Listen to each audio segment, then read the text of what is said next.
Pablo habla de dos cosas en las que uno puede gloriarse. Precisamente él viene hablándonos de la vida en el espíritu y nos viene haciendo una comparación entre lo que sería las obras de la carne versus el fruto del espíritu. Viene hablándonos de ese conflicto que hay dentro de nosotros. Y en este último fragmento nos habla precisamente de gloriarse en la carne o gloriarse en la cruz de Cristo. Hoy vamos a abordar el primero de esos puntos, entonces no vamos a abordar este fragmento final entero, sino que solamente hoy vamos a concentrarnos en los versículos 11, 12 y 13, y dentro de 8 días terminaremos la carta. O sea que entramos en la parte final de la carta, y ese segmento final de esta carta tiene la misma seriedad y la misma indignación que ha mostrado Pablo en toda la epístola. Si uno revisa esta parte que nos queda desde el versículo 11 hasta el versículo 18, solamente ese versículo 18 tiene un carácter distinto, porque allí hay una bendición. Ahí Pablo encomienda a todos los Gálatas, a sus lectores, a la gracia de Dios. Los demás versículos son versículos en donde Pablo muestra indignación, habla con severidad, habla con seriedad, y precisamente son una advertencia clara contra la enseñanza de los judaizantes. Incluso recuerden cuando comenzamos a estudiar esta carta, recuerden que les mencioné que esta carta, debido a que Pablo la escribe con una intención muy clara, Pablo sabe que los Gálatas están siendo engañados y entonces escribe con la intención de poner los puntos sobre las íes, llamar la atención de los Gálatas para que no sean engañados, para que no se desvíen del evangelio. Esa intención tan clara de Pablo, como cuando uno tiene que, como pensando que a Pablo le urgía regañar, a Pablo le urgía hacer esa exhortación, eso hace que en esta carta no haya algo que se encuentra en todas las demás cartas, recuerden, y son los saludos personales. Él siempre termina dando unos saludos personales en todas las demás cartas. Aquí, al parecer, Pablo escribe con una intención muy clara y es advertir al respecto de los peligros de la enseñanza de esos judaizantes que vienen de Jerusalén. La única excepción es el último versículo, el versículo 18. Esta última parte que comenzamos hoy tiene esa misma intención. Hay un enfoque claro en el peligro de las enseñanzas de los judaizantes, que es el motivo principal por el cual Pablo escribe la carta. Y recuerden que esas enseñanzas de los judaizantes era que estos insistían en la salvación por esfuerzo propio, en la salvación por obras externas, insistían en que para ser salvos no bastaba la obra redentora de Jesús, la muerte de Jesús en la cruz, sino que era necesario que además de eso, ellos, los Gálatas o cualquier creyente que no fuera judío, pues expresar a través de obras externas el cumplimiento ceremonial de la ley, el cumplimiento de la ley ceremonial que en este caso, por ejemplo, es la circuncisión. En ese sentido, entonces, es como si Pablo durante toda la carta nos estuviera hablando de dos maneras de entender la salvación: a través del logro divino, a través de entender que es Dios el que todo lo hizo posible a través de la cruz de Jesús, o a través del logro humano, pensar que ese sacrificio en la cruz, aunque importante, no es suficiente y entonces yo tengo que complementarlo a través de esfuerzo propio, de esfuerzo humano. Pablo durante toda la carta nos ha dicho, esas son las dos maneras de entender la salvación, y también ha sido claro diciendo, el evangelio de Jesús es solo una de ellas. El que considere que la cruz de Jesús no es la obra perfecta de redención, y el que considere que tiene la capacidad de complementar eso, anula completamente la obra de Jesús, la vuelve insignificante y por lo tanto puede que tenga un mensaje que dar, pero ese mensaje no es el evangelio del cristianismo. En este último fragmento, Pablo sigue hablándonos de esas dos maneras de entender la salvación, el logro divino y el logro humano. En esta última parte, al logro divino le llama gloriarse en la cruz, es decir, de lo único que yo puedo gloriarme es de la cruz de Cristo. Él lo hizo todo allí en la cruz. Pero por otro lado está el gloriarse en la carne. Hoy, precisamente entonces, como les anuncié, vamos a hablar del primero de estos puntos, del tema de gloriarnos en la carne. Vamos a leer los versículos 11, 12 y 13 y vamos a revisar qué tiene el Espíritu para enseñarnos a través de este fragmento de la palabra. Y dentro de 8 días abordaremos de los versículos 14 al 18, rematando entonces el estudio de esta carta a los Gálatas. Leo entonces para que comencemos. Gálatas 6, 11 al 13. Miren con cuán grandes letras les escribo de mi propia mano. Todos los que quieren agradar en la carne, estos los obligan a que se circunciden, solamente para no padecer persecución a causa de la cruz de Cristo. Porque ni aun los mismos que se circuncidan guardan la ley, pero quieren que ustedes se circunciden para gloriarse en su carne, para gloriarse en vuestra carne. La manera como empieza Pablo este texto, este fragmento es muy interesante. Incluso es algo que ha dado mucho de qué hablar. Vean ese versículo 11 que dice, miren con cuán grandes letras les escribo de mi propia mano. Como que en este punto específico, Pablo sintió la necesidad de que tenía que anunciarle a los Gálatas que el que estaba escribiendo eso era él mismo. Como que no solamente en este punto le preocupó que los Gálatas entendieran con claridad lo que él escribía, sino que también consideraba necesario que los Gálatas supieran que era él quien lo escribía, que no era otro. ¿En qué radica la importancia de que Pablo aquí nos tenga que hacer la aclaración o a los Gálatas les haya hecho la aclaración de que él escribía por propia mano? Resulta que lo que normalmente Pablo acostumbraba a hacer era dictar las cartas. Pablo hablaba dictándole la carta a un escribano o a un amanuense, que eran quienes escribían. Recuerden que no estamos hablando de una época en la que existieran métodos ni mecánicos ni digitales de escritura. Y fuera de eso, no habían imprentas, no habían formas de hacer copia. Todas las copias eran hechas a mano.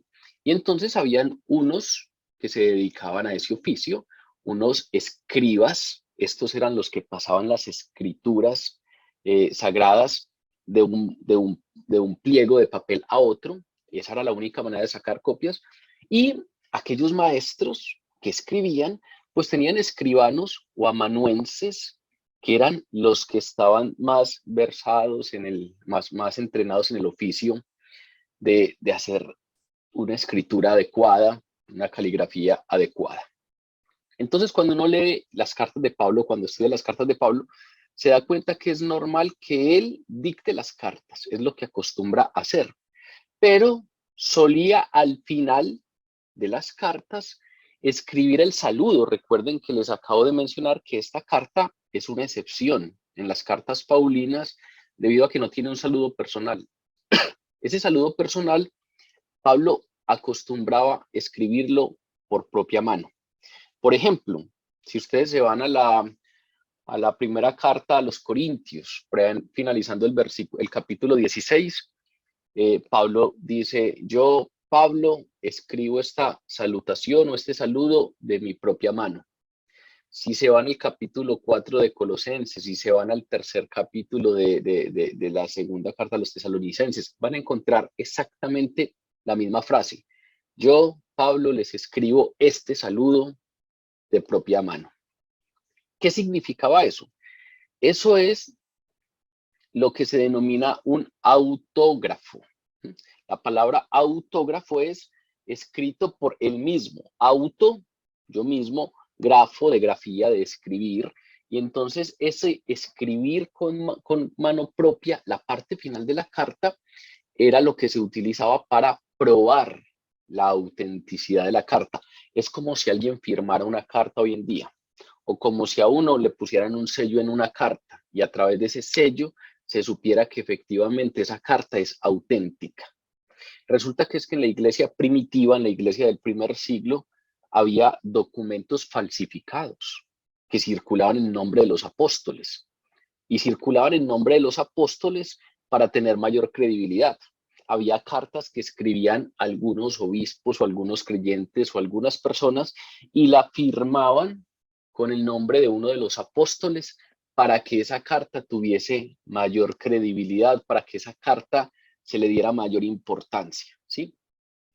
Eso era una costumbre normal de la iglesia primitiva. Es más, si ustedes se van, por ejemplo, a la segunda carta de Tesalonicenses, en el capítulo 2, Pablo advierte a la iglesia de Tesalonicenses sobre esas cosas. Tesalonicenses 2:2 dice, no se dejen mover fácilmente en su modo de pensar, ni se conturben ni por espíritu, ni por palabra, ni por carta como si fuera nuestra. Es decir, Pablo les está diciendo, no se dejen mover, no se dejen engañar en su forma de pensar. Y sabe que ese engaño puede venir o por un espíritu, o por palabra de alguien, o por una carta como si fuera nuestra. Cartas entonces que iban firmadas con el nombre de los apóstoles para que lo que se dijera ahí pues tuviese mayor impacto en los lectores. Recuerden, por ejemplo, que estos judaizantes que vienen a Galacia se presentan diciendo que son cristianos, judíos cristianos de la iglesia de Jerusalén. Ese es como presentar credenciales, como diciendo, vean, es que nosotros nos congregamos en la iglesia central, en la iglesia principal, en la iglesia de Jerusalén, en la iglesia en donde están los apóstoles mayores, los más reconocidos. Ese tipo de cosas tienen que ver con presentar credenciales para tener credibilidad. Entonces, eso se solía hacer en la iglesia del primer siglo. Por eso es que a Pablo le importa mucho que los gálatas sepan que esta carta que le está escribiendo, que es fundamental, porque es la carta de la libertad cristiana, recuerden la introducción, una de las cosas que siempre me ha impactado de esta carta es que la mayoría de estudiosos siempre dicen que si no fuese por la carta a los Gálatas, el cristianismo hubiese sido una secta judía, hubiese sido simplemente un pedacito del judaísmo. Algunos judíos que consideraban que el Mesías ya había llegado, pero se seguía practicando el judaísmo, se seguía teniendo la misma observancia de la ley ceremonial, se seguía recurriendo a la circuncisión, simplemente considerando que ya el Mesías había llegado y reconociéndolo en la persona de Jesús. Pero esta es la carta fundamental en donde Pablo pone los puntos sobre las íes y dice, no, toda esa ley ceremonial queda abolida porque resulta que somos salvos solo por la obra perfecta de Cristo Jesús y todo lo demás no importa. No tenemos que circuncidarnos ni tenemos que purificarnos de X maneras. Eso rompe totalmente con esta línea ceremonial del judaísmo y esa es la razón por la cual el cristianismo tiene precisamente una línea totalmente distinta de creencia porque considera solamente la salvación a partir de la gracia. Esta es una carta entonces fundamental, la carta de la libertad cristiana, la carta que marca una diferencia entre el cristianismo y el judaísmo.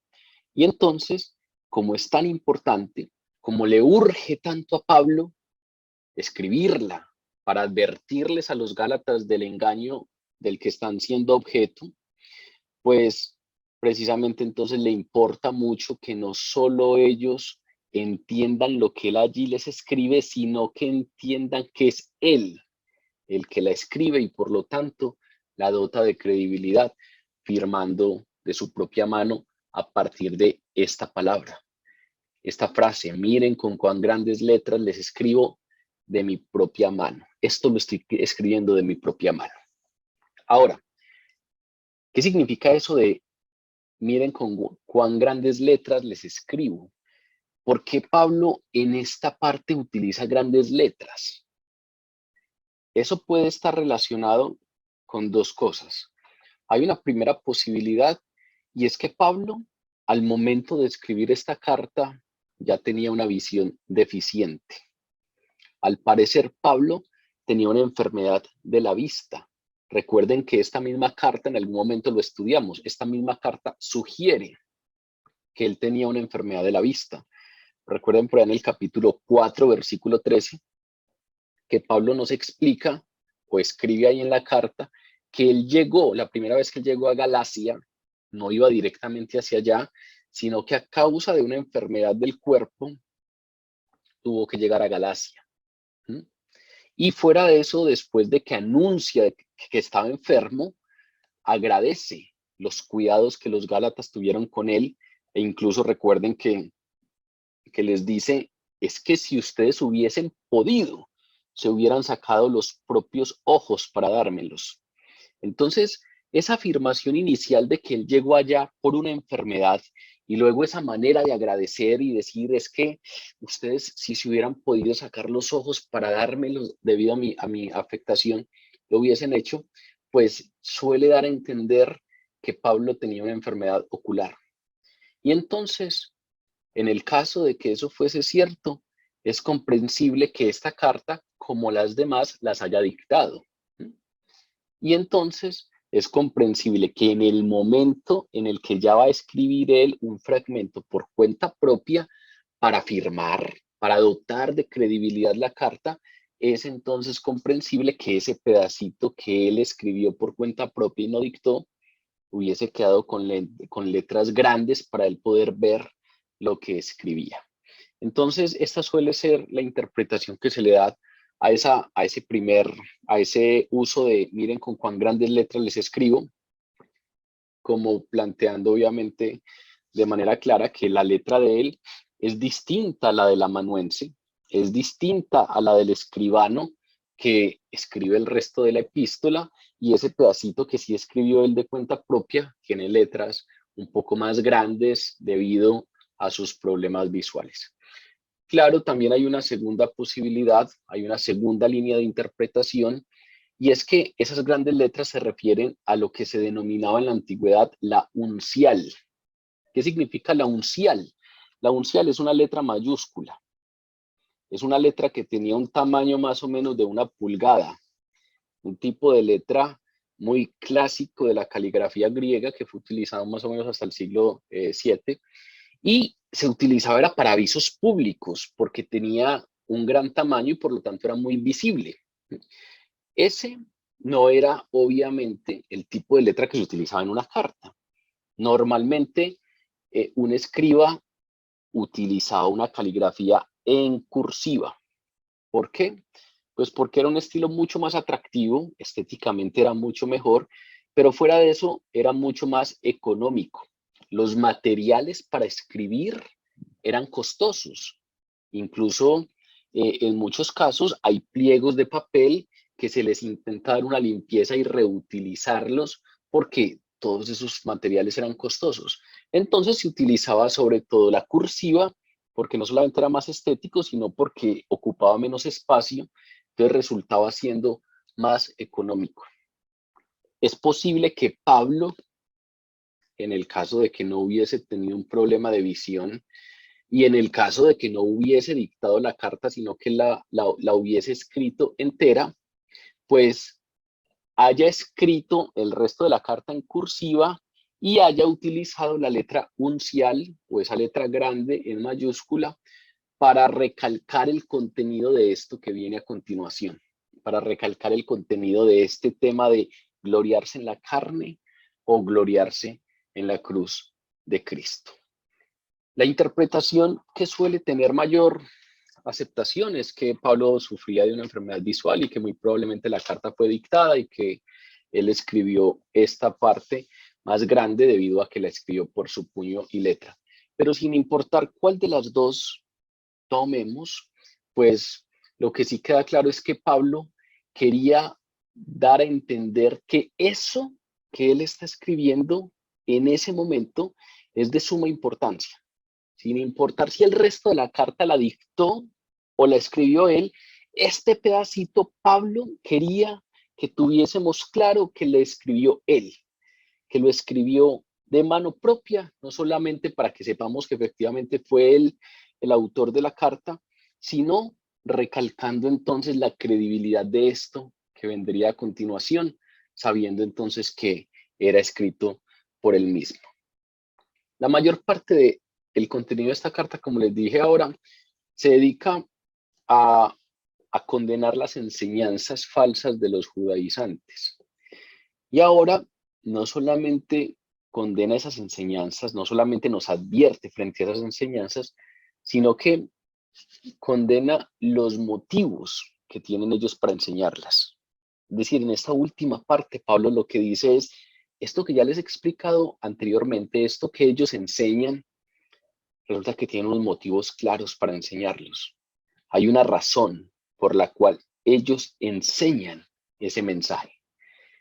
Y estos versículos que vienen a continuación, el 12 y el 13, fundamentalmente nos hablan de las razones o los motivos que tenían los judaizantes para enseñar este mensaje. Dice la primera parte del versículo 12. Todos los que quieren agradar en la carne, estos os obligan a que os circuncidéis. Vean que Pablo comienza hablando de un término muy interesante que es agradar a la carne. Y ese tema de agradar a la carne obviamente tiene que ver con las obras de la carne, del cual Pablo nos viene hablando en todo el capítulo 6. Ese tema de agradar a la carne hay que entenderlo obviamente en el contexto en el que Pablo habla de la carne, porque siempre hemos solido interpretar ese asunto de agradar la carne con un tema físico. Y dentro de los temas físicos solemos incluso hacer mayor énfasis en el tema sexual. Cuando se nos dice agradar la carne, nosotros sentimos que estamos hablando del cuerpo. Resulta que recuerden que en este capítulo 6 comenzamos dando una explicación al respecto de qué uso le está dando Pablo aquí a la palabra carne, que es el griego sarx. Y recuerden que planteamos que efectivamente en el Nuevo Testamento hay diferentes interpretaciones o diferentes usos para esa palabra. Tiene que ver con la carne física en algunos casos. Recuerden cuando Jesús la utilizó en el Evangelio diciéndole a sus discípulos, tóquenme, vean que tengo huesos y tengo carne y no soy un fantasma, cuando se les presentó resucitado. Cuando él les dice, vean que tengo carne y no soy un fantasma, está utilizando la palabra sarx y obviamente se refiere a lo físico, a lo matérico.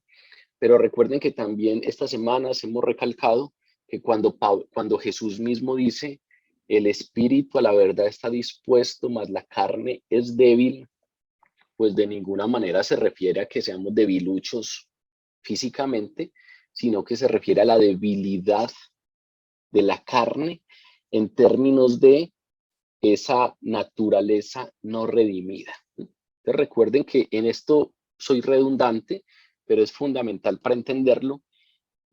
Recuerden que aquí Pablo ha venido diciéndonos o haciendo un uso de la palabra sarx asociado a, a los restos de nuestra anterior naturaleza. Cuando nosotros somos redimidos, nos cambian la naturaleza. Pasamos de esa naturaleza caída a la nueva naturaleza, porque somos nuevas criaturas. Pero también Pablo nos ha dejado claro que somos redimidos, pero hay una parte de nosotros que a pesar de que ya hemos sido redimidos, no experimentará esa redención total, sino cuando estemos en la gloria de Dios. Esa parte o esa naturaleza no redimida es a lo que Pablo le llama carne. Y entonces aquí está diciendo que hay algunos que quieren agradar la carne.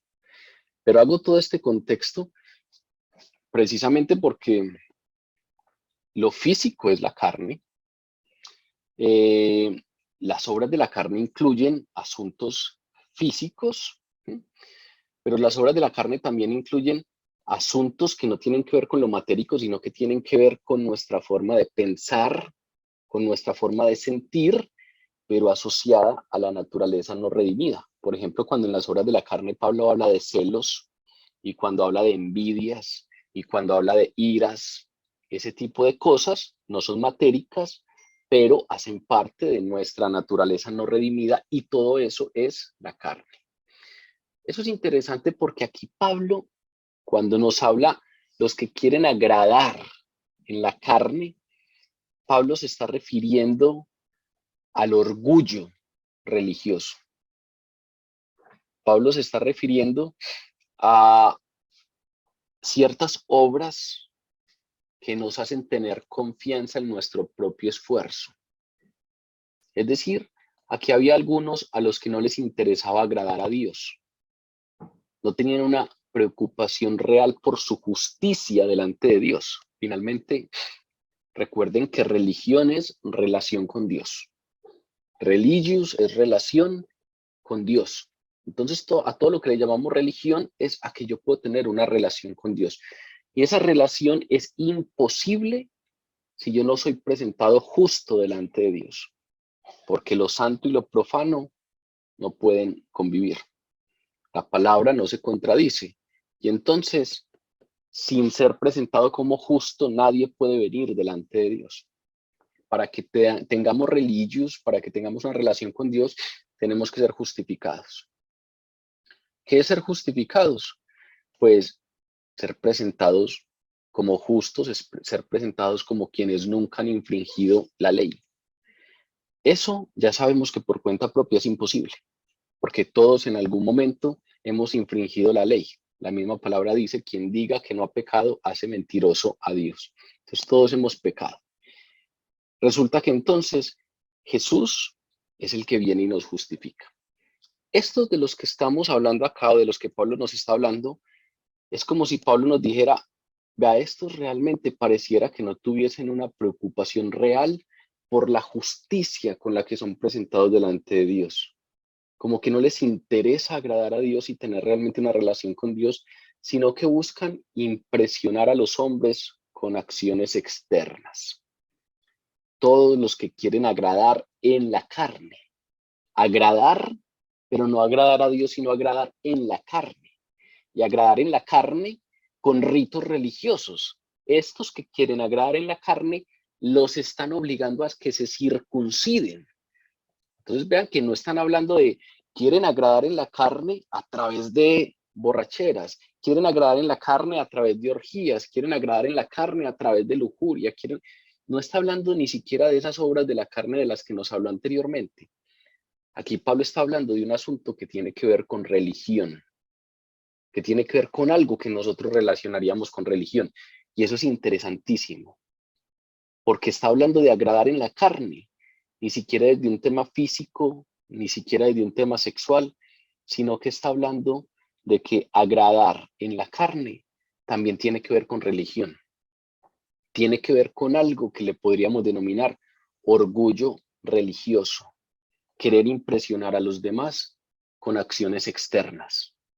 Estos quieren agradar en la carne, obligándolos a ustedes a circuncidarse. Quieren quedar bien con los demás, obligándolos a ustedes a circuncidarse.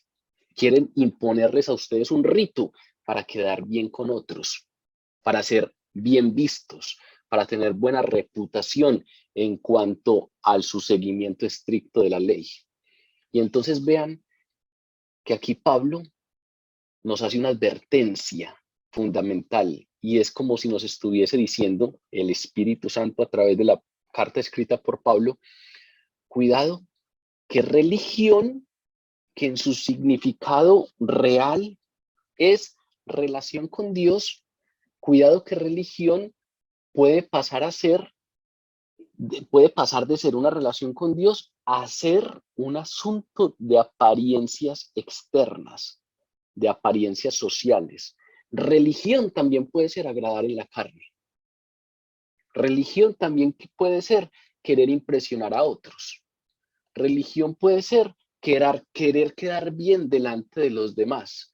Religión también puede ser tener orgullo propio porque los demás dicen, ve este como es de bien portado, ve este como cumple las normas, ve este como, etcétera, y etcétera.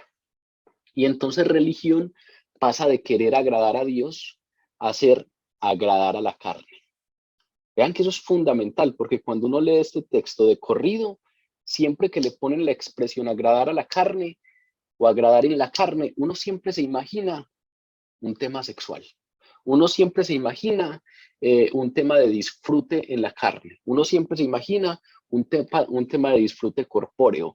Y máximo, cuando le quitamos lo matérico, pues de pronto nos imaginamos temas de envidias, temas de celos. Pero aquí Pablo nos está fundamentalmente llamando la atención al respecto de cuidado, que incluso eso que usted llama religión puede ser agradar en la carne. Incluso eso que usted llama religión puede estar más asociado a un esfuerzo propio, a un esfuerzo que lo hace sentir a usted bien, porque a través de ese esfuerzo propio usted puede ganarse algo, a través de ese esfuerzo propio usted puede impresionar a alguien, impresionar a Dios, pero fundamentalmente impresionar a los demás. Eso no solamente está aquí contenido en este versículo. El Nuevo Testamento habla fundamentalmente de eso. Si ustedes se van al Nuevo Testamento, a los evangelios, se van a encontrar con un Jesús que le habla misericordiosamente a las prostitutas, que le habla misericordiosamente al publicano cobrador de impuestos, que le habla misericordiosamente a todos los pecadores, pero que es duro y tajante con quienes, con los que religiosamente, a través de una vida religiosa, quieren aparentar delante de otros y creen ser justos por cuenta propia. ¿A quiénes les habla duro? A los fariseos, que eran los maestros de la ley. ¿A quiénes les habla duro? A los escribas.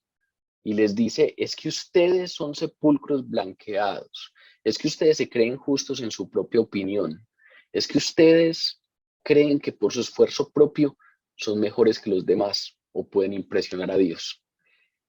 Si ustedes se van al Sermón del Monte, por ejemplo, capítulo 6 de Mateo, se van a encontrar que Jesús en el Sermón del Monte, en el famosísimo Sermón del Monte, si uno lo revisa en detalle, realmente el Sermón del Monte es una advertencia de Jesús, una exhortación de Jesús en contra del orgullo religioso. Comienza, por ejemplo, hablando de la vida religiosa. Guárdense de hacer su justicia delante de los hombres para ser visto de ellos o para ser visto por ellos. Guárdense de eso. Guárdense de hacer su justicia delante de los hombres. ¿Eso es un asunto sexual? No. ¿Eso es un asunto de ira, de descontrol de ira? No. ¿Eso es un asunto de qué? Devocional. Eso es un asunto de práctica religiosa. Y él está haciendo una advertencia sobre eso. Cuidado con sus prácticas religiosas. Cuidado con ir a hacer eso para ser visto por los demás. Pero fuera de eso, después nos ha dado una advertencia frente al dar.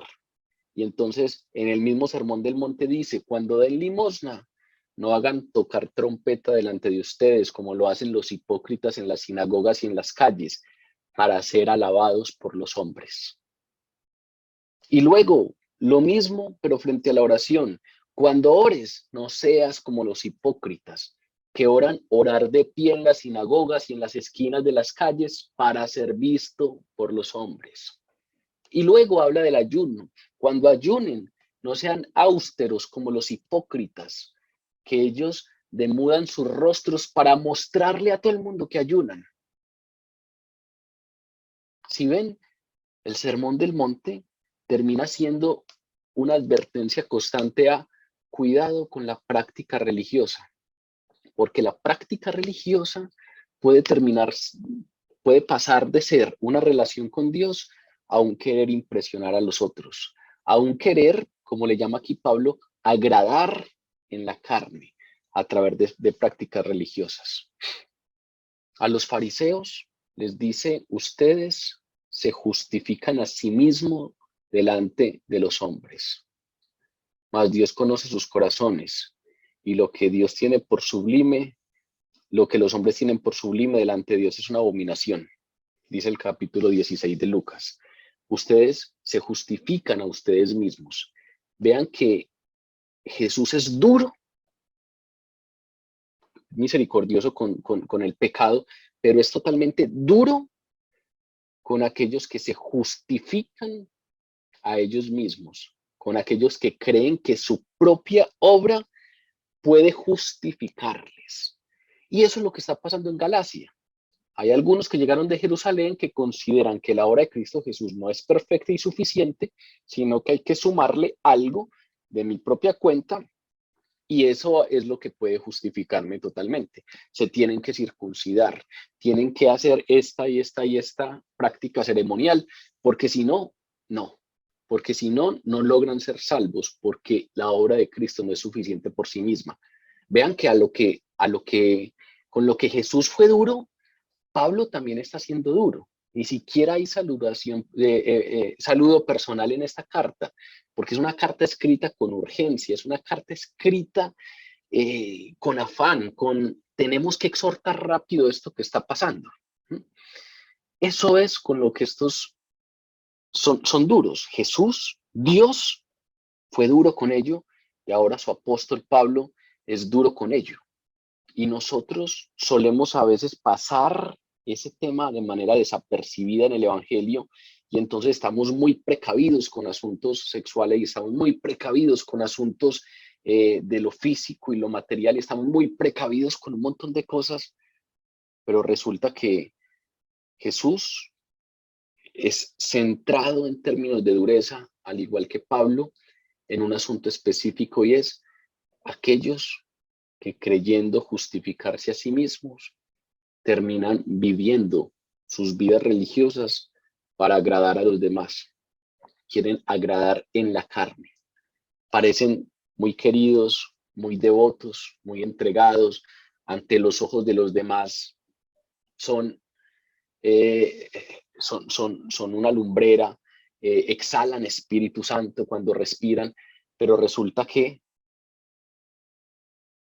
agradan en la carne. Resulta que quieren agradar a los hombres. Resulta que en sus prácticas religiosas consideran que ese esfuerzo puede hacerles ganar la salvación. Recuerden una parábola, porque me parece que este es el tema central de este fragmento que estamos estudiando. Hay una parábola en el capítulo 18 de Lucas. Es una parábola en donde Jesús habla de dos personajes. Un fariseo que ora en público y un publicano que está por allá escondido en un rincón orando avergonzado. Y es interesantísimo la manera como Jesús comienza la parábola, como Lucas introduce la parábola de Jesús, perdón. Si ustedes van al texto, Lucas 18:9, encontrarán que Lucas introduce esta parábola diciendo, y a unos que confiaban en sí mismos como justos, les dijo. ¿Para quién es esta parábola? Para los que confían en sí mismos como justos, para los que consideraban que por sus obras podían ser justos, para los que consideraban que el hecho de que se hubiesen circuncidado o hicieran alguna obra ceremonial, eso es lo que les hacía justos delante de Dios. Si ven, el Evangelio constantemente nos lleva a lo mismo. Cuidado con un Evangelio distinto al Evangelio de la gracia, porque todo eso es precisamente aquello con lo que fue duro Jesús. A unos que confiaban en sí mismos como justo les dijo. Y ahí les contó la historia de aquellos dos que subieron al templo. Y uno de esos personajes era fariseo. ¿Y qué hacía el fariseo? Estaba puesto en pie y oraba consigo mismo. Vean la hermosura de lo que dice el texto. Cuando uno lo lee, es impresionante que diga, no oraba a Dios. Es como si su religión se quedara solo en Él. Oraba consigo mismo de esta manera.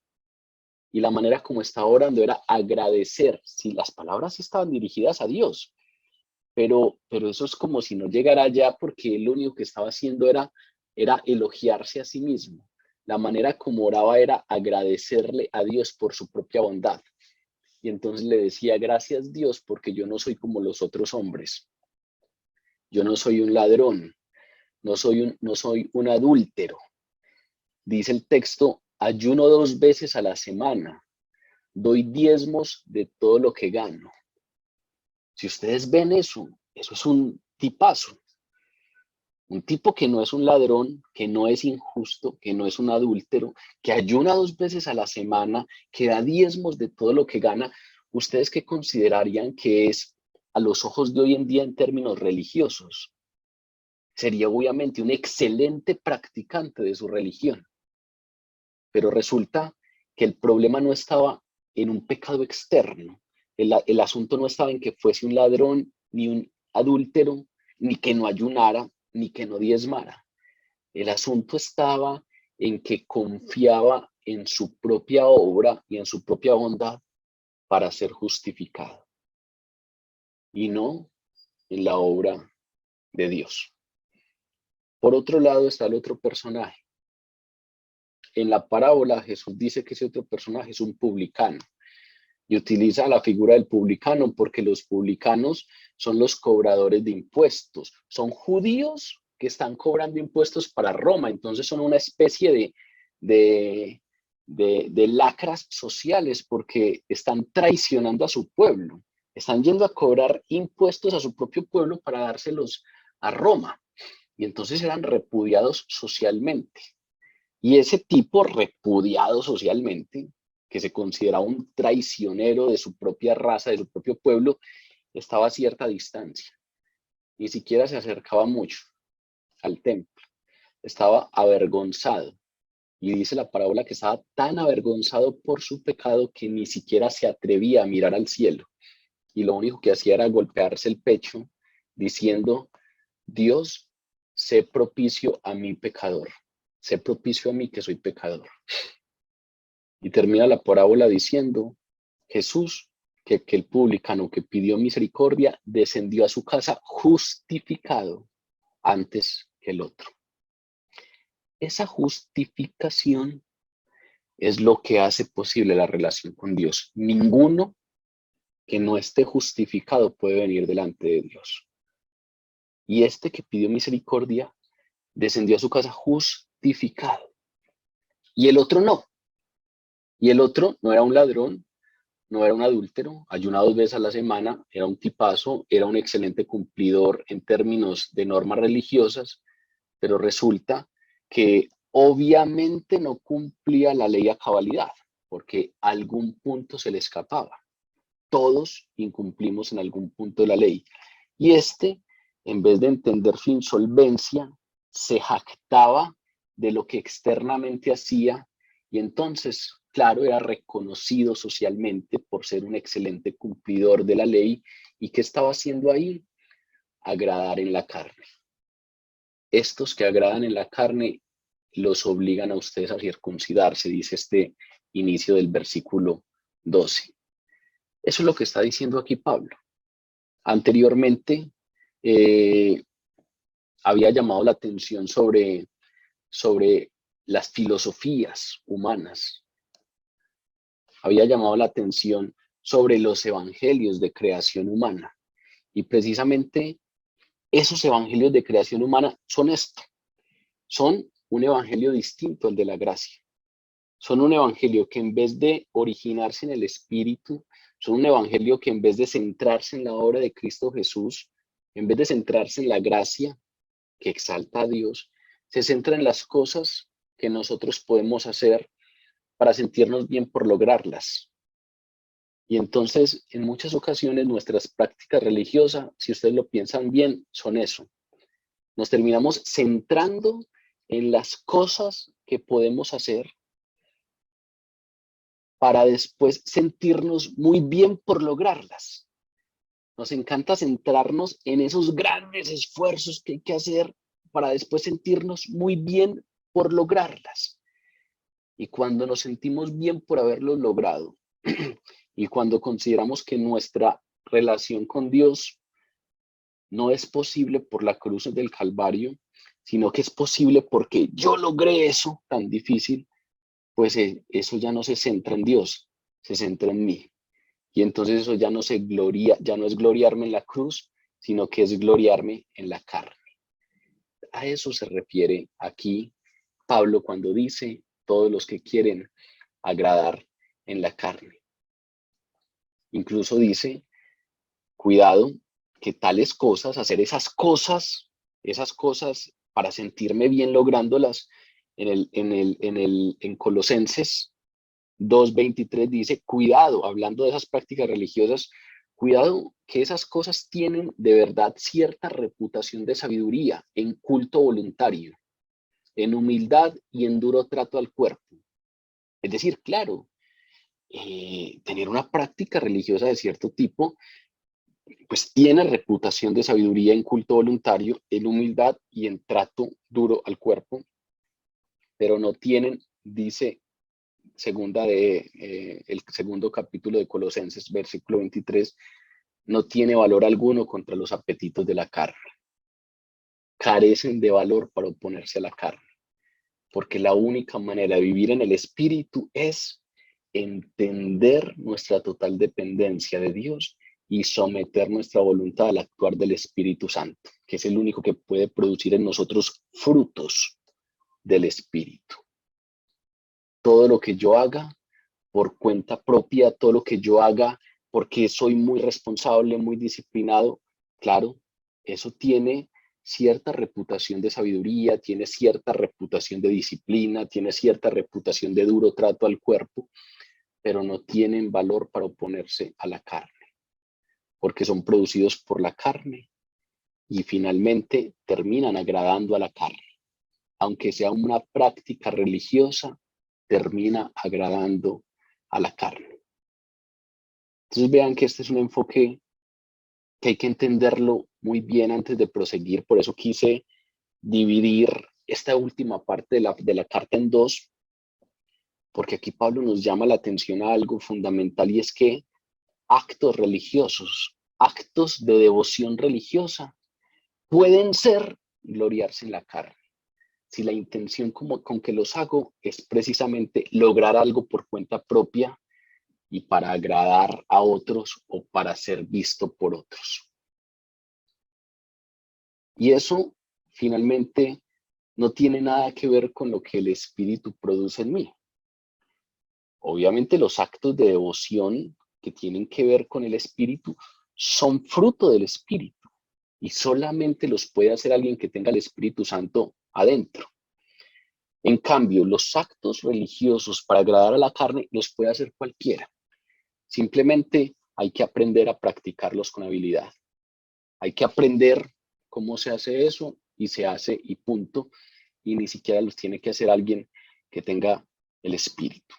Eso es a lo que Pablo le llama orgullo religioso. Eso es a lo que Pablo le llama agradar en la carne a través de actos religiosos como la circuncisión. Y eso entonces no tiene parte en el Evangelio de Cristo. Jesús llevó a cabo la obra perfecta de salvación. Y no hay ningún acto, no hay ningún ritual, no hay ninguna ceremonia, no hay ninguna privación que usted pueda hacer, no hay ningún sacrificio que usted pueda hacer que pueda añadir valor a la obra de Cristo en términos de salvación. Y en términos de santificación, todo lo que hacemos en términos de actos, rituales, privaciones, sacrificios, debe ser un sometimiento al Espíritu Santo. Todo lo que hacemos en nuestro propio esfuerzo termina siendo una actividad motivada por la carne y orientada a agradar la carne, orientada a sentirme bien porque lo logré y orientada a sentirme bien socialmente porque los demás ven que lo logro. Es decir, en ese caso, algo que pareciera ser un asunto espiritual es oponerse al espíritu. Prácticas religiosas que parecieran ser espirituales terminan siendo oponerse al espíritu porque son agradar a la carne. Eso es un asunto fundamental, es un asunto de una seriedad inmensa, que hay que tratarlo con toda la seriedad que amerita, porque finalmente, cuando uno revisa, vuelvo y repito, el Nuevo Testamento, es precisamente con esto, con lo que Jesús y los escritores del Nuevo Testamento son totalmente duros, con el evangelio asociado a que a partir de esfuerzos personales podemos entonces ganar justicia delante de Dios. ¿Qué es lo que estaba pasando en este contexto?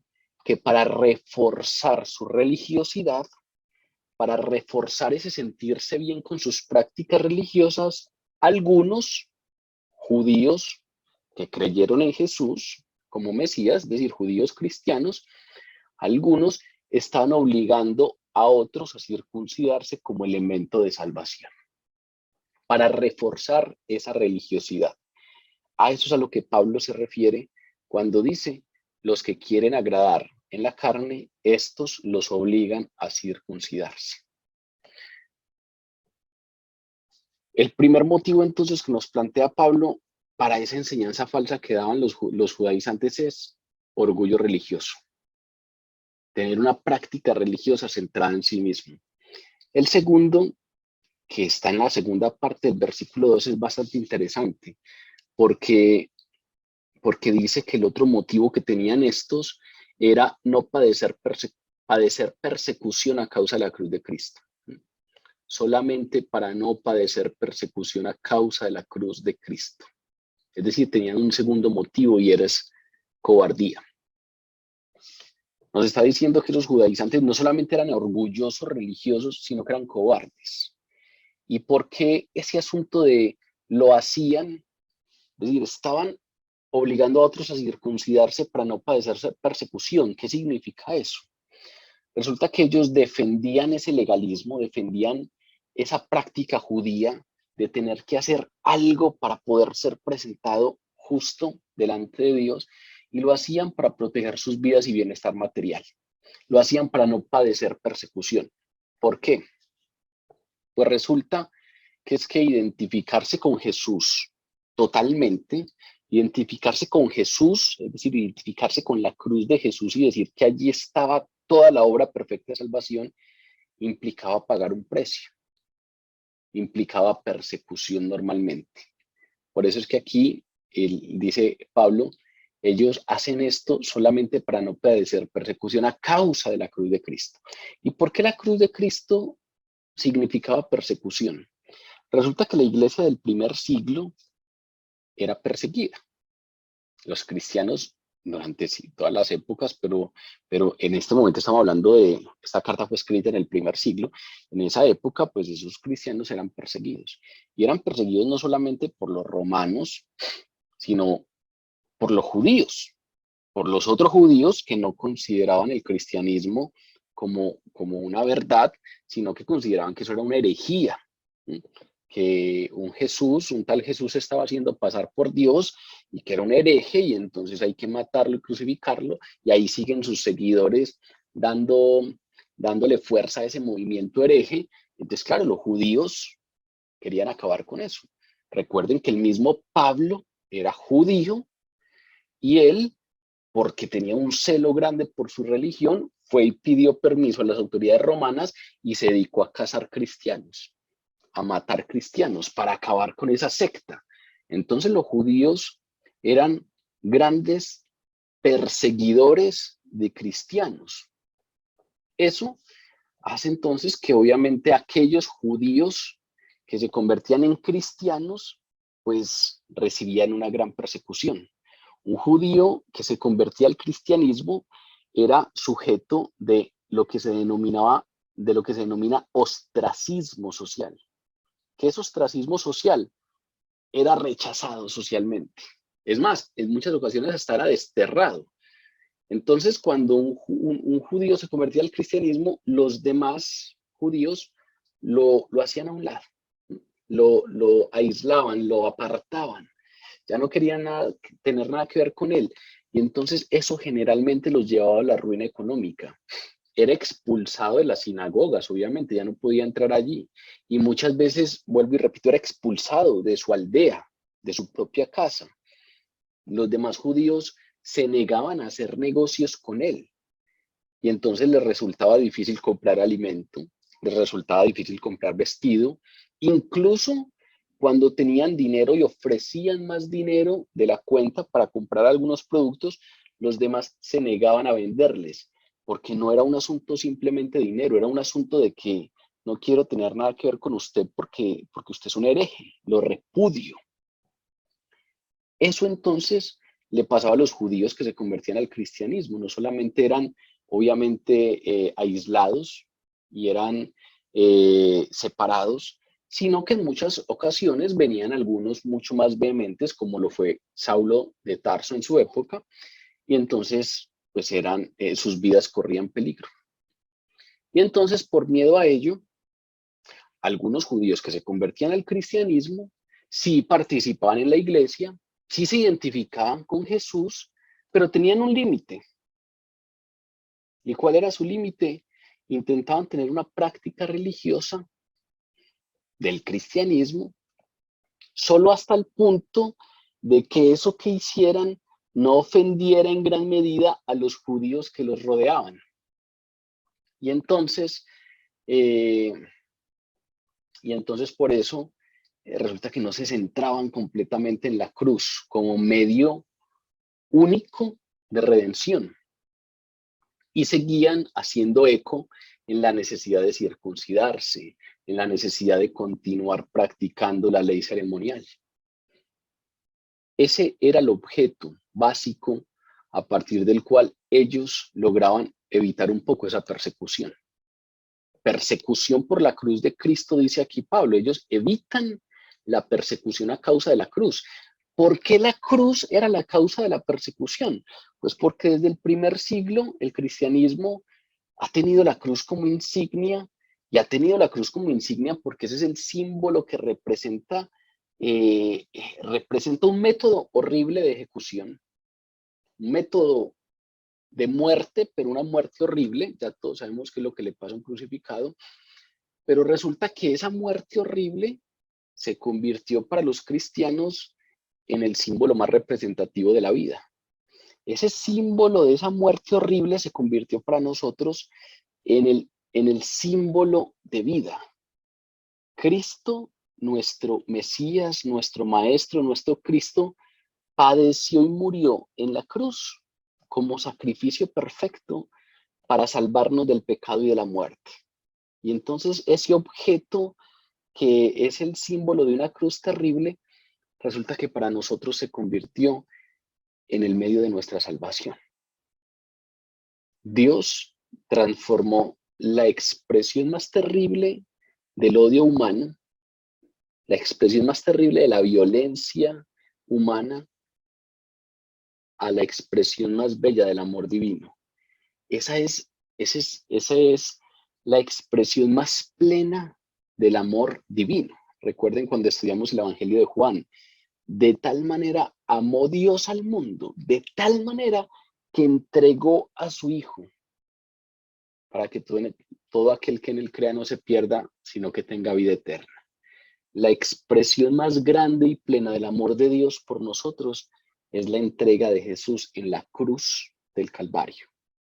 Y entonces ese símbolo de muerte, ese símbolo de la desfiguración extrema que se le hacía a una persona en su sentencia a muerte, terminó siendo para nosotros el símbolo más bello de amor divino. Pero porque ahí pasó algo, y es lo que pasó allí, es que hubo un sacrificio perfecto, un sacrificio suficiente, a partir del cual Jesús nos salva del pecado y de la muerte. Si ustedes ven, la cruz de Cristo significa eso, significa suficiencia, significa único medio de salvación. Y entonces por eso es que la cruz representa y representaba persecución. sobre todo en los entornos judíos, porque defender la cruz implicaba decirles, vaya, si quieres circuncides, eso no le va a hacer mal, pero no crea que por eso va a ser salvo. Si quiere, haga tal rito de purificación, pero no crea que por eso va a ser salvo. La salvación es por esto que hizo Jesús. Hacer eso era echarse de enemigos a los judíos. Hacer eso era, obviamente, plantear que esa parte ceremonial de la ley de Moisés ya quedaba abolida. Y eso para los judíos aún hoy en día es un escándalo. Y entonces algunos judíos cristianos evitaban centrarse en la cruz y comulgaban eso que hizo Jesús, hacían que comulgara eso que hizo Jesús con la circuncisión, con obras ceremoniales. Eso es lo que estaban haciendo los judíos legalistas que vinieron de Jerusalén y estaban enseñándole estos mensajes a los gálatas. Les estaban diciendo, sí, ustedes son cristianos y nosotros también, pero cuidado que ustedes no se han circuncidado y se tienen que circuncidar porque si no, no los alcanza la salvación. Ay, tampoco cumplen estos ritos ceremoniales. Tienen que llevarlos a cabo porque si no, no son salvos. Vean que lo que hacían era combinar, hacer que comulgara la cruz de Jesús con otras cosas. Y Pablo dice claramente que eso es anular la obra de Cristo Jesús. Eso es declarar que esa obra no es suficiente, sino que hay que complementarla. La cruz siempre apunta a la gracia divina. Las obras, como la circuncisión y el guardar ritos ceremoniales, pues obviamente son una religión que busca agradar en la carne en la medida en que yo termino con la sensación de que por mi esfuerzo, porque yo fui juicioso y lo hice, porque yo lo logré, es que tengo la justificación. Y entonces todo aquel que niega la suficiencia del sacrificio de Jesús en la cruz, habla de algo distinto a la cruz. Por eso es que Pablo aquí dice, estos no quieren la persecución que viene con la cruz, no quieren aceptar la persecución que viene con la cruz. Si uno habla tajantemente de la suficiencia de la cruz, en esa época, pues se echaban encima a los judíos. Y entonces estos se identificaban con la iglesia cristiana, pero no con la cruz. Y entonces reconocían a Jesús como Mesías, pero se negaban a recibir o se negaban a aceptar la suficiencia de la obra de la cruz. Se negaron a recibir su obra finalizada en la cruz. Entonces vean que su confianza no estaba en la provisión de salvación de Dios por la gracia mediante la cruz de Jesús, sino que había parte de esa confianza en salvación, de la salvación en sus propias obras, representadas en actos como la circuncisión. Recuerden que los judíos esperaban un Mesías que los librara de sus opresores.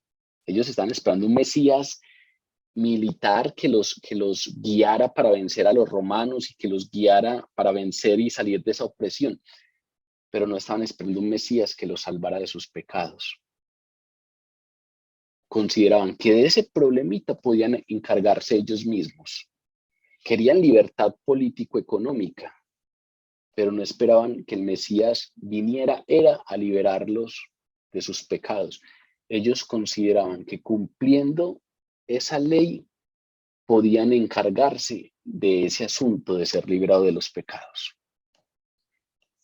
Entender la cruz es entender lo que teológicamente llamamos la expiación por sustitución. Otro expió mi pecado. Otro me sustituyó en la cruz del Calvario y murió por mí. Otro pagó la pena que debía pagar yo. Es la expiación por sustitución. Y lo más interesante de la expiación por sustitución es que no da lugar al orgullo. No tiene uno de qué gloriarse. No tiene uno de qué enorgullecerse porque se opone al logro humano. La expiación por sustitución, entender la cruz, es finalmente decir, yo no fui capaz, yo soy totalmente insolvente, totalmente incapaz, pero Jesús lo hizo por mí. Por eso es que dentro de 8 días vamos a estudiar aquella expresión de Pablo que dice: yo no me glorío en la carne, solo me glorío en la cruz de Cristo. Porque de lo único que puede gloriarse alguien que está centrado en la cruz es de lo que hizo Jesús, en lo que hizo Jesús, porque la expiación por sustitución se opone al logro humano. A estos les preocupaba su propia seguridad, pero no su salvación.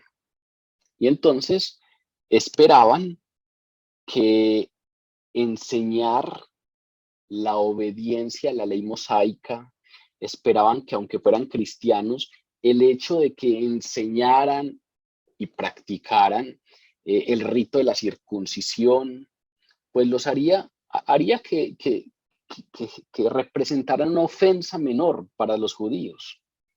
Y entonces eso consideraban que los podía proteger de la persecución religiosa.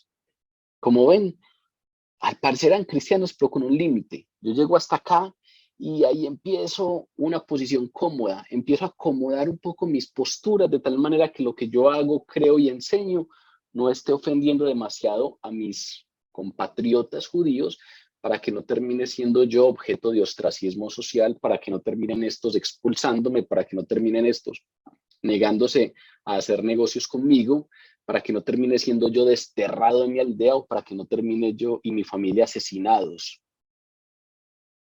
por defender la cruz o por creer y enseñar abiertamente el evangelio de la cruz.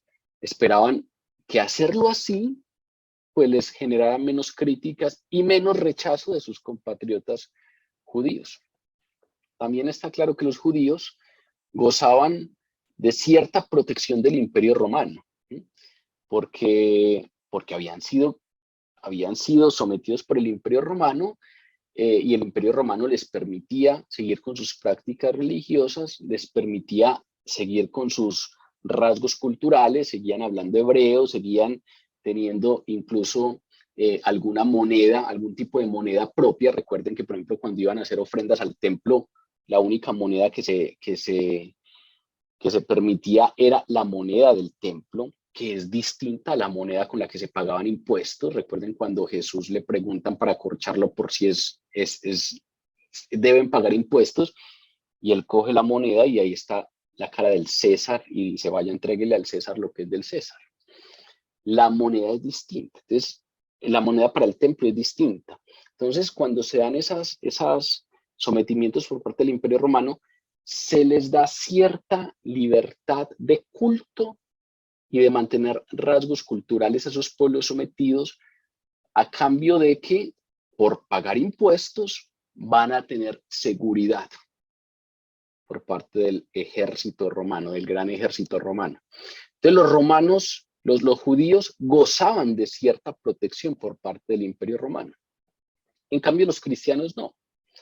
Los cristianos eran considerados precisamente un grupo emergente, una herejía emergente.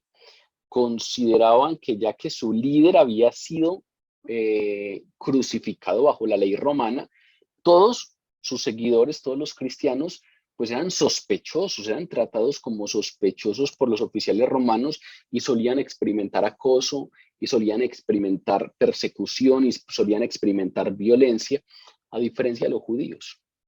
Y entonces había algunos judíos cristianos que tenían una posición cómoda y no se identificaban totalmente con la cruz, sino que consideraban que a esa cruz se le podía mezclar obras humanas, y que no era solo la cruz suficiente para salvarse, sino que había que circuncidarse y había que hacer las cosas de la ley ceremonial, y con eso se congraciaban con los judíos, y al mismo tiempo, por no ser totalmente identificados como cristianos, terminaban manteniendo esa protección de la que gozaban los judíos por parte del Imperio Romano. A eso es a lo que se refiere Pablo cuando dice: estos que les interesa agradar en la carne, estos los obligan a ustedes a circuncidarse solo para no padecer persecución a causa de la cruz de Cristo. Les están imponiendo una práctica religiosa para no padecer persecución, porque así se están congraciando con los judíos, con sus compatriotas judíos.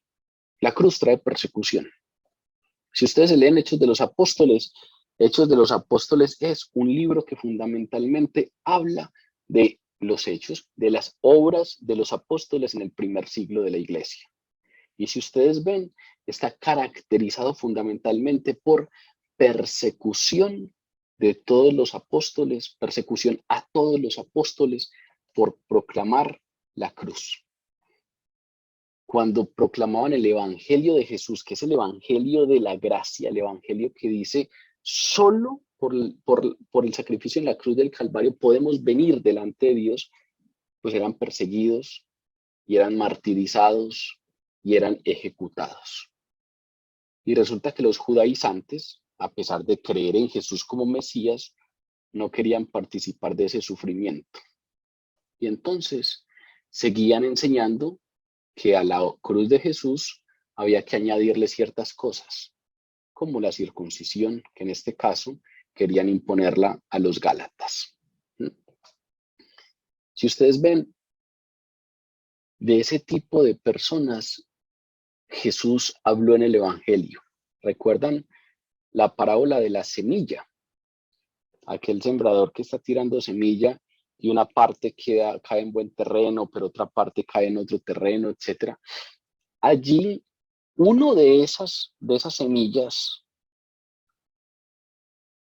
habla de este tipo de personas.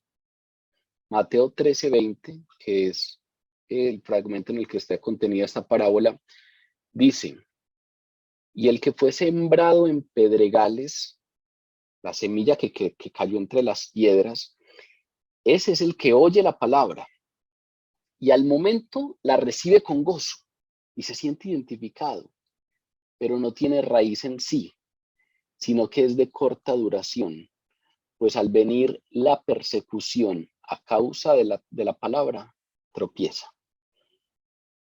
Vean que Jesús mismo ya había dicho, hay algunos que cuando se les proclame el evangelio, lo van a recibir con gozo y van a sentir que se identifican con esto. Pero resulta que apenas venga la aflicción, van a tropezar. Exactamente es lo mismo que le está pasando a estos judaizantes de los que nos habla Pablo. Recibieron el evangelio, se identificaron con él, ahora se llaman cristianos, se hacen llamar cristianos, pero resulta que por no padecer persecución, están deformando el evangelio y están enseñando que la obra de Cristo Jesús debe ser complementada con obras humanas, como la circuncisión, solamente para no padecer persecución a causa de la cruz de Cristo. Y finalmente, Pablo, en el versículo 13, nos habla del tercer motivo por el cual estos judaizantes enseñan las cosas que enseñan, o enseñaban las cosas que enseñaban. Y es un tema asociado con hipocresía. Dice así el versículo 13. Porque ni aún los mismos que se circuncidan guardan la ley, pero quieren que ustedes se circunciden, quieren que vosotros os circuncidéis para gloriarse en vuestra carne. Gloriarse en la carne. Y ustedes ven la tercera razón, digo que tiene mucho que ver con la hipocresía, porque es que resulta que lo que normalmente viene después de la cobardía, lo que normalmente viene después de ese para no ser perseguidos, suele ser hipocresía. Porque normalmente si una persona no teme lo que le puedan hacer otras, o no teme lo que otras puedan decir en su contra, pues no tendría razón para aparentar lo que no es.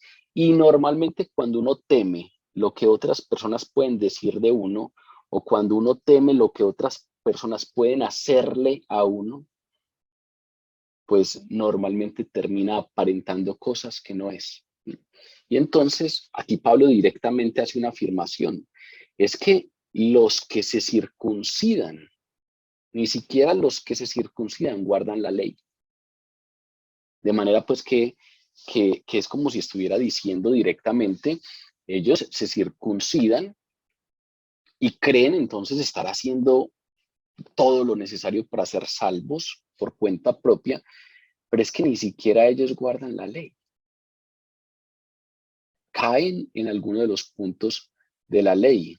Ni siquiera ellos, que tienen esa señal externa de la circuncisión, viven conforme a los parámetros de la ley. De manera pues que a ellos les interesa mucho quedar bien con los demás. A ellos les interesa no ser criticados por sus compatriotas, no ser rechazados por sus compatriotas judíos. A ellos les interesa gloriarse en la carne en términos de quedar bien, en términos de que los demás tengan una buena impresión acerca de ellos. Entonces se hacían aquel corte en el prepucio, se hacían aquella cirugía externa, pero no vivían conforme al resto de la ley de Dios.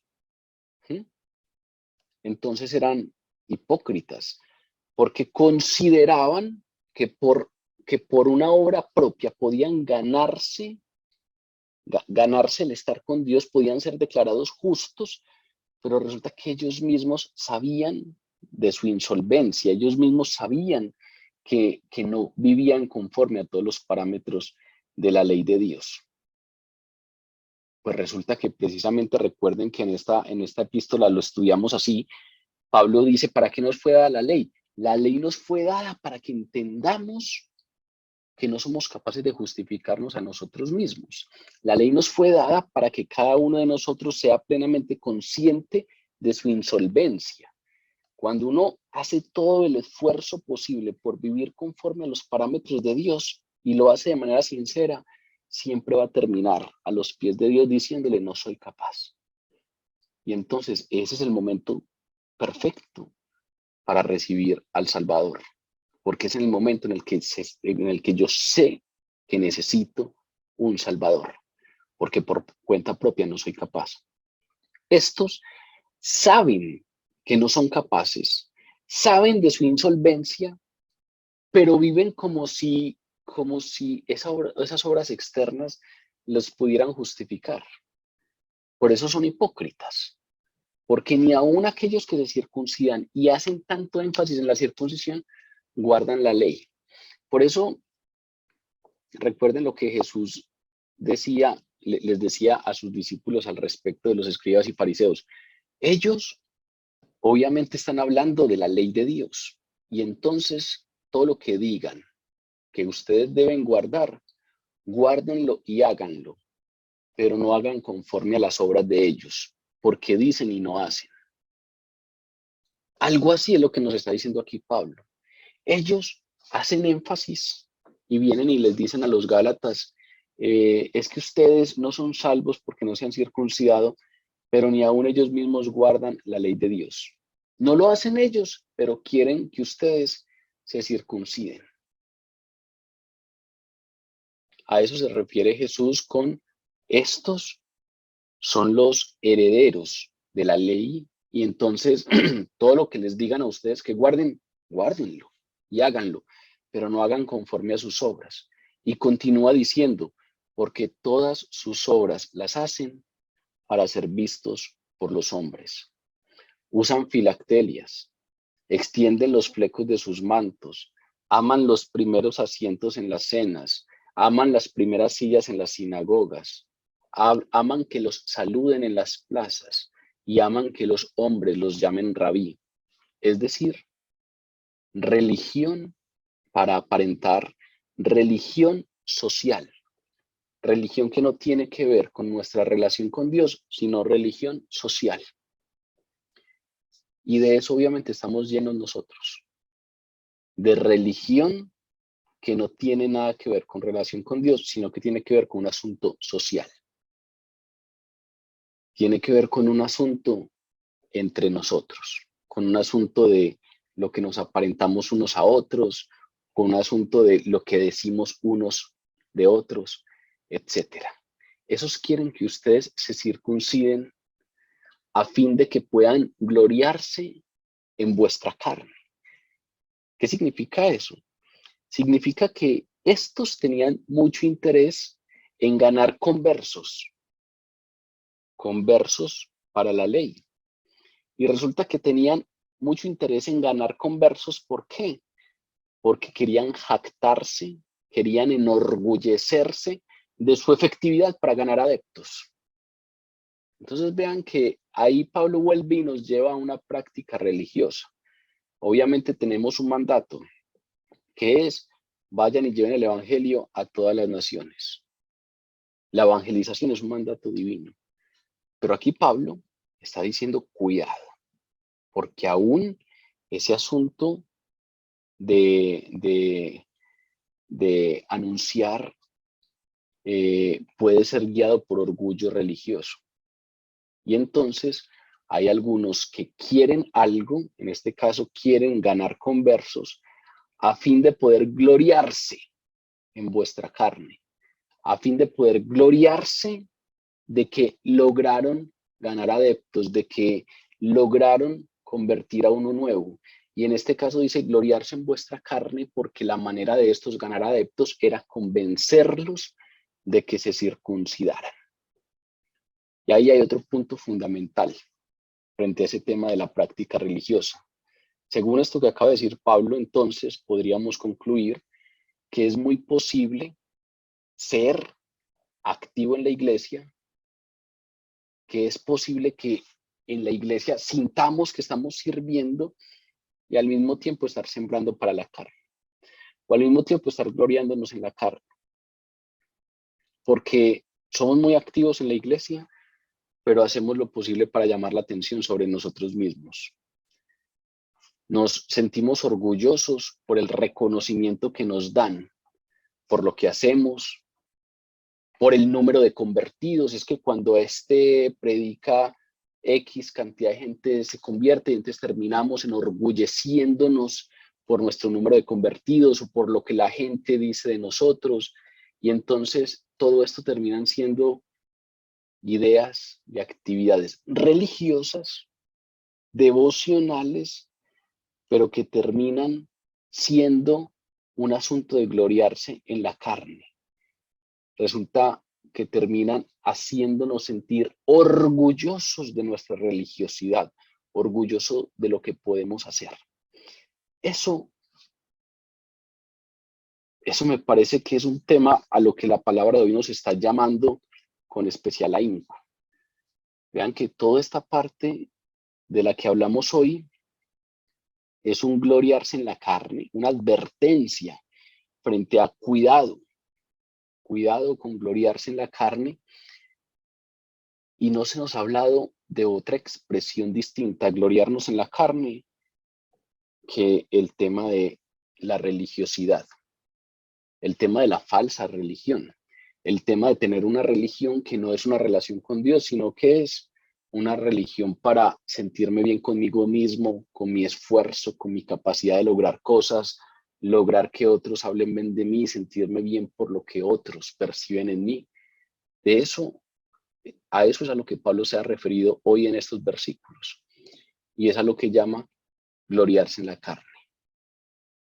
Obviamente hay otras expresiones del gloriarse en la carne, pero según este tema tan medular que está abordando Pablo, este asunto de la práctica religiosa fue tan importante que es el ejemplo principal que él pone. Cuidado con el legalismo. Cuidado con sentirnos bien porque estamos en la iglesia, porque estamos siendo muy activos en la iglesia, pero finalmente considerando que la obra de Cristo Jesús no es suficiente y que yo tengo que complementarla. Y que finalmente esto depende de la capacidad que yo tenga de lograr cosas por cuenta propia. Las semanas anteriores hemos hablado de la santificación. Y claro, en la santificación hemos hablado de un conflicto que hay en nosotros y de la necesidad de que nosotros sometamos nuestra voluntad al actuar del Espíritu Santo. Lo cual de ninguna manera quiere decir que ese sometimiento al actuar del Espíritu Santo, que produce frutos, esos frutos, primero, son obra del Espíritu Santo, pero segundo, no quiere decir que eso que se expresa en acciones externas sea un complemento a la obra de Cristo Jesús en la cruz del Calvario. Eso es un asunto de santificación. Pero la salvación nuestra es sí y solo por la obra de Cristo Jesús en la cruz del Calvario. Y no tiene ningún complemento y no tiene nada que se le pueda añadir. Para concluir, Pablo hoy nos habla de gloriarse en la carne a partir de tres motivaciones que tenían los legalistas para hablar precisamente de ese legalismo y llevar a los gálatas a que se circuncidaran. El orgullo religioso, la cobardía y la hipocresía. El sentirnos orgullosos por lo que podemos hacer nosotros mismos aún en prácticas religiosas, el hacerlo porque tememos la persecución que viene a partir de la obra de la cruz, de identificarnos con la cruz, y finalmente la hipocresía, el hablar mucho, pero finalmente nos centramos mucho en las obras y en lo que podemos hacer cuando sabemos de nuestra insolvencia y de que ni aun aquellos que los obligan a ustedes a circuncidarse guardan totalmente la ley. Como les mencioné, este texto está directamente concatenado con su contraparte. Cuando Pablo aquí hace esta advertencia a no gloriarse en la carne, pasa a renglón seguido, a partir del versículo 14, a hablar de aquello en lo que debemos gloriarnos. Dice así: en cuanto a mí, jamás se me ocurra jactarme de otra cosa, sino en la cruz de nuestro Señor Jesucristo, por quien el mundo ha sido crucificado para mí y yo para el mundo. Porque para nada cuenta estar o no circuncidados. Lo que importa es ser parte de la nueva creación. Paz y misericordia desciendan sobre todos los que siguen esta norma y sobre el Israel de Dios. Por lo demás, que nadie me acuse, me cause más problemas, porque yo llevo en el cuerpo las cicatrices de Jesús. Hermanos, que la gracia de nuestro Señor Jesucristo sea con el espíritu de cada uno de ustedes. Amén. Esta parte que habla entonces de eso otro, que sí deberíamos gloriarnos, que habla entonces de la contraparte de esto que acabamos de conversar, será nuestro tema del próximo lunes. Y con eso terminaremos Gálatas. Y ahí ya les iremos posteriormente anunciando con qué otro libro seguiremos en este estudio que estamos llevando a cabo.